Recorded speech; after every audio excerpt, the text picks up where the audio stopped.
ဒီရွှေတုံးကြီးကိုပိုက်ဆိုင်ဖို့ဒီလူကြီးကဘလောက်ထိရွေးရှိလဲဆိုတာကြည့်ကြအောင်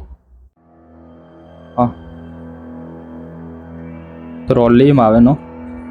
ဒါပေမဲ့သူကလုံးဝအလျှော့မပေးဘူးကြာပါစေပြန်ယူလိုက်ရ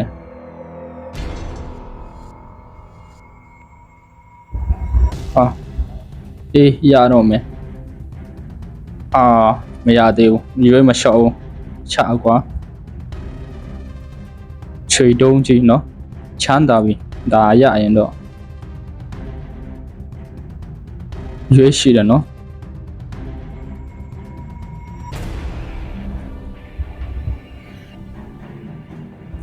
ရတော့မှာရှုံးမပေးဘူးအလုံးမှာအချကွာ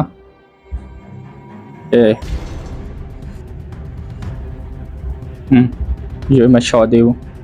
လှုပ်လိုက်သေးတယ်ရသေးတယ်ရပြီထင်တယ်ရသွားပြီ